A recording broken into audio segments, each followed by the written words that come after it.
Hello, this is William Hemphill, and I want to share another video today. I recorded a video earlier that talked about when your spouse wants a divorce and you don't. I want to talk about this time what happens when you want to divorce, even if your spouse doesn't. So in this case, I've run into couples. I've run into a lot of couples lately that have had this dynamic. One person wants a divorce, one person doesn't.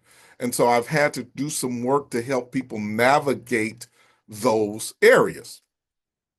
If you are the person who wants the divorce, there are some things that I would just like to suggest to you and encourage you.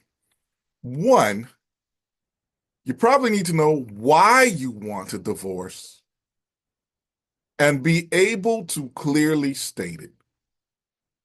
Sometimes people say, hey, I want a divorce. Why? Because I'm just not happy. Why are you not happy? What's going on? Do you think it is your spouse's responsibility for you to be happy, or do you think it's your responsibility to help to be happy? I think that's a key question because oftentimes we put things out on our spouses that they don't have the power to do. Our spouses can do things or try to do things to make us happy, but we still might not be happy, and that might have something to do with us. So I would say to the person who wants the divorce, number one, understand why you want to do it.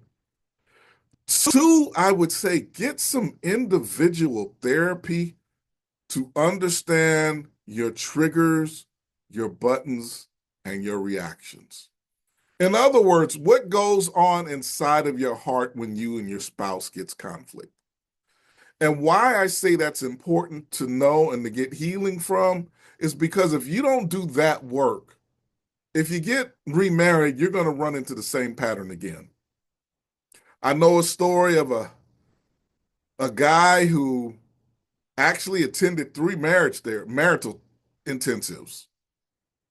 This particular guy, he went in the first marital intensive. They had done some work, showed him and his wife their reactive cycle, taught him how to care for themselves, how to communicate. This guy said, I'm not the problem, my spouse is the problem. They ended up getting divorced. Remarries again, same story.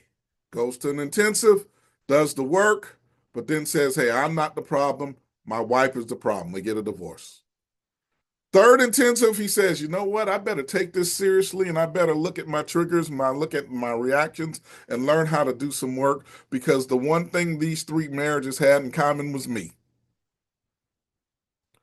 Another way of saying that is no matter where you go or who you're in relationship with, if you are not aware of your triggers, of the woundings of your heart, the woundings in your soul, and how to care for them, they're just going to show up again in another relationship. So I first say have clarity and understanding about why you might want divorce. Second, I say get some understanding about your triggers, your emotions, your buttons, and how your reactions are. Three, look at yourself and see how did I contribute to the demise of this relationship? Now, that might be a tough question for you. But the truth is, when we're married, they're two people who are relating together, and they both do some healthy things and they both do some unhealthy things. What unhealthy behaviors have I shown up in this relationship that have contributed to the problems I have? Am I always blaming my spouse because something is going on? Do I get defensive when anything sounds a little bit like criticism? When I'm hurt, do I shut down and don't speak for days? What do I do that contributes to the challenges in this relationship?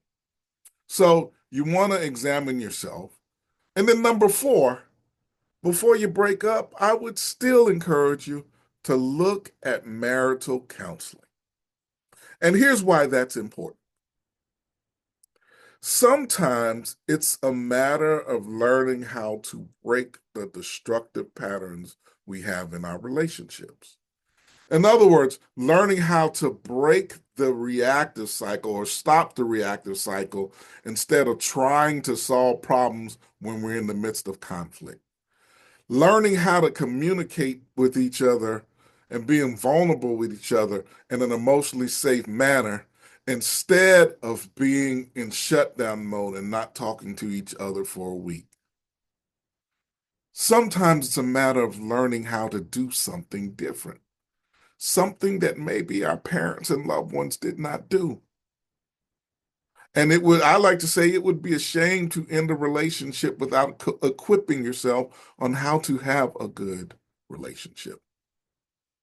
So those are some thoughts that I have for the person who wants to get a divorce. Not saying divorce is right or wrong. I know divorce is painful. I want to add this other thing to it.